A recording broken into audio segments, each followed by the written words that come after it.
Assalamualaikum warahmatullahi wabarakatuh. Ustadz, apa benar ada hadis yang mengatakan jika kita membaca berjanji, hidup kita akan berkah? Mohon penjelasan.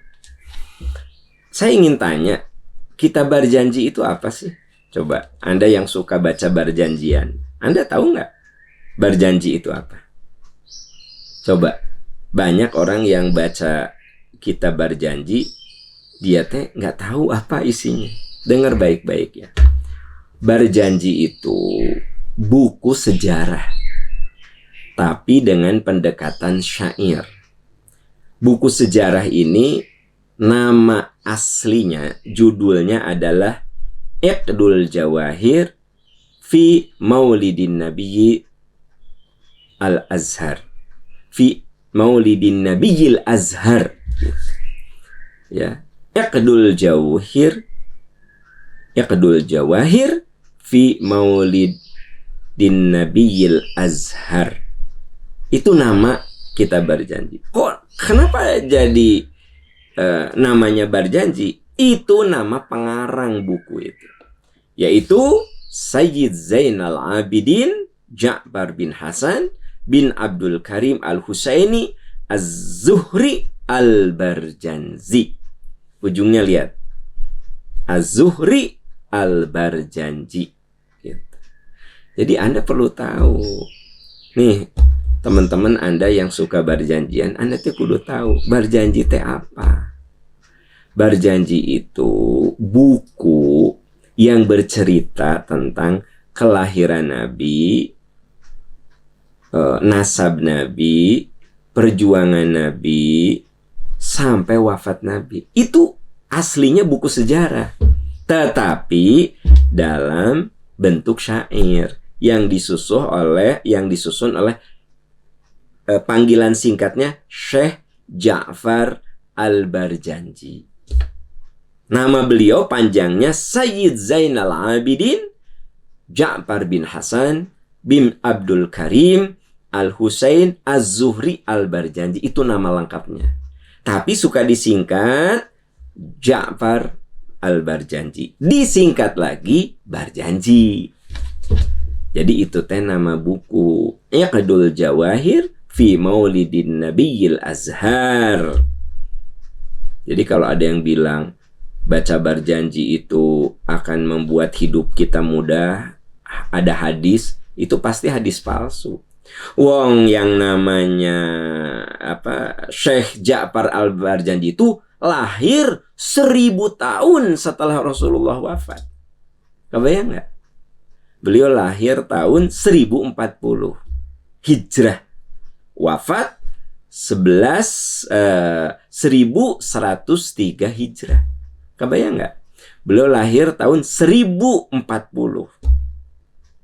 Berarti kan 1040 Hijrah. Berarti Syekh Barjanji ini lahir 1000 tahun setelah Rasulullah wafat. Lalu ada yang ngaku-ngaku siapa yang baca berjanji, menurut hadis itu akan ada keberkahan. Nah itu kan jadi nggak logis. Bagaimana mungkin ya Syekh Ja'far Barjanji itu lahir 1000 tahun setelah Rasulullah wafat, kemudian ada hadis Nabi tentang berjanji? Itu kan nggak masuk akal gitu ya. Nah jadi begini, kadang logika ilmiah kita teh kudu jalan teman-teman sekalian. Coba nggak gini, kita ini sedang mengkritisi ya orang di mana-mana baca berjanji, kelahiran anak baca berjanji, maulidan baca berjanji. Waktu kita tanya berjanji teh apa, nggak ngerti. Ya berjanji waktu siapa yang ingin hidupnya berkah baca berjanji kan gitu. Saya udah tadi analisa. Nah jadi saudara-saudaraku tercinta, tidak benar kalau ada dalil yang mengatakan siapa yang baca berjanji hidupnya akan diberi kemudahan, keberkahan. Kenapa? Buku berjanji itu ditulis 1000 tahun setelah Rasulullah wafat. Tepatnya ya 1040. Itu kelahiran penulisnya. Wafat tahun 1103. hijrah. Gitu. Sangat tidak masuk akal. Kalau kemudian Nabi bersabda tentang berjanji gitu. Bahwa kita harus mencintai Nabi, siapa yang meragukan itu? Kita harus mencintai Nabi.